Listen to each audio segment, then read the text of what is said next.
Hello दोस्तों, ओम शांति। दोस्तों, आज हम ओम के मीनिंग और उसके महत्व को जानेंगे। क्यों जानेंगे?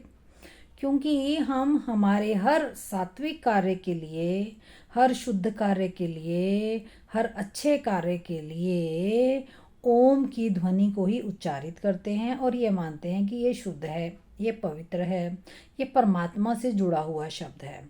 तो दोस्तों, हमें सिर्फ ये अंदाजा है, ठीक है, लेकिन एक्चुअल में इसका मीनिंग क्या है और इसका हमारे जीवन के साथ क्या लिंक है, ये हमको मालूम नहीं है, लेकिन मालूम ज़रूर होना चाहिए।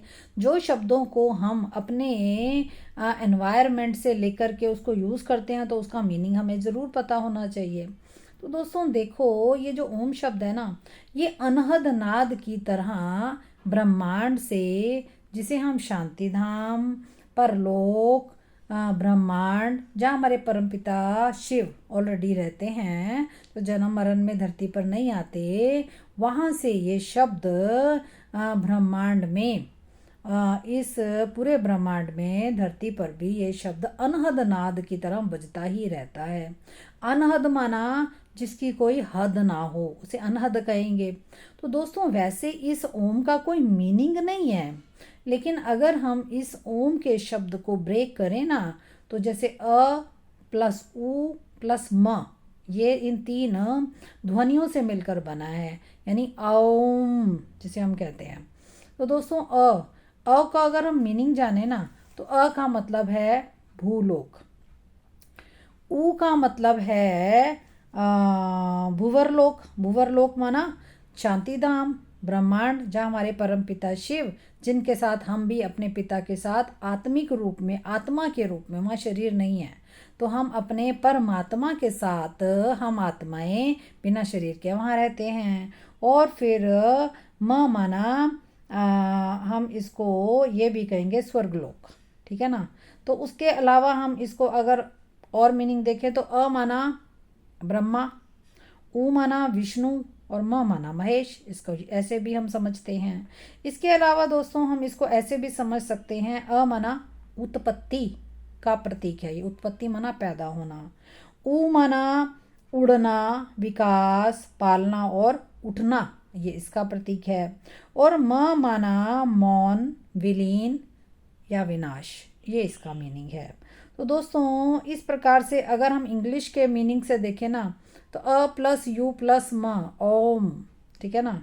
अ माना एक्शन, एक्शन माना आचरण, यू माना अटरेंस, अटरेंस माना उच्चारण, और एम माना माइंड, माइंड माना मन। तो मतलब इसको अगर हम एक लाइन के रूप में इन्वेंट करें ना, तो इसका मतलब होगा, जब मेरा उच्चारण मन के प्रमाण और आचरण के प्रमाण होगा, तब ही मन को शांति मिलती है। इसका मतलब क्या हुआ? जब मेरा उच्चारण, ओम का मीनिंग वैसे भी बाबा शिव ने नीचे आके बताया कि ओम का वैसे मतलब है कि ओम, मैं आत्मा हूँ। तो इसका मतलब जब मेरा उच्चारण यानी मेरा बोल मेरे मन के प्रमाण होगा, तो मेरे मन में क्या है दोस्तों? तो दोस्तों, मेरे मन में, क्योंकि मेरे पिता कौन है? मेरा पिता परमात्मा शिव, मुझ आत्मा का पिता परमात्मा शिव। और शिव के असली गुण क्या हैं?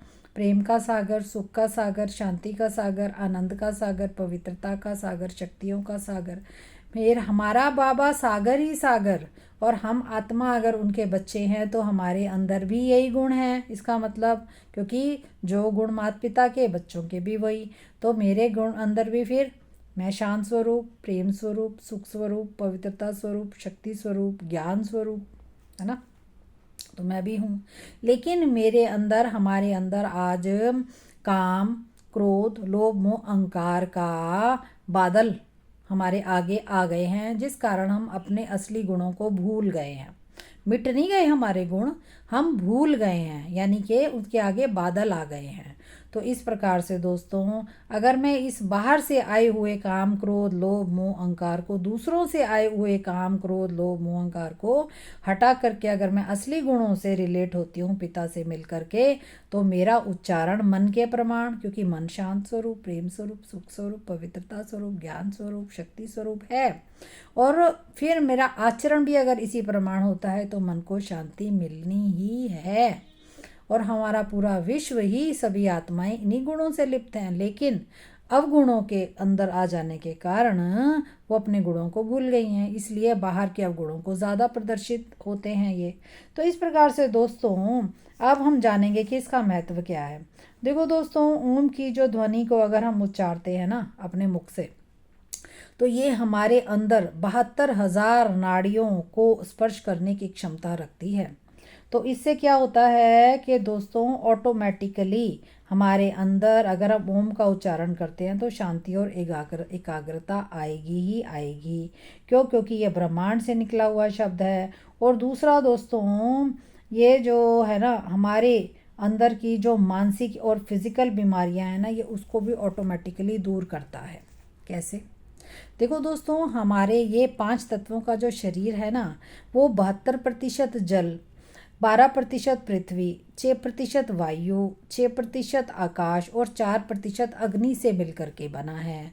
तो दोस्तों, जब हम ओम को उच्चारित करते हैं ना, तो ऑटोमेटिकली ये जो हमारे जिस बैलेंस में ये 5 तत्व है ना, हमारा शरीर इन 5 तत्वों से बना है, और जितने प्रतिशत में है, तो ऑटोमेटिकली ये पांचों तत्व ओम के बोलने से बैलेंस्ड होने लग जाते हैं, जिससे कि हमारे शरीर में आई हुई कोई भी व्याधि, कोई भी बीमारी या मन में आई कोई भी प्रॉब्लम ऑटोमेटिकली ख़त्म होने लगती है, और हम बीमारी से हटकर स्वस्थ होना शुरू हो जाते हैं। इस प्रकार से हमारे शरीर के अंदर बैलेंस और मानसिकता में और मन में ऑटोमेटिकली हमारे संतुलन, शरीर में भी और आत्मा में भी संतुलन आने लग जाता है, जिससे कि हमारा शरीर और मन ऑटोमेटिकली स्वस्थ होने लग जाता है। तो दोस्तों, इस प्रकार से हमें हमारी शक्ति बढ़ती जाती है, और हम अपनी सकारात्मक, और इसको दोस्तों बोलने से हमारे शरीर के तो संतुलन बनते ही हैं, लेकिन हमारे आसपास का वातावरण भी सकारात्मक और स्वच्छ होने लग जाता है। अच्छा, ओम शांति।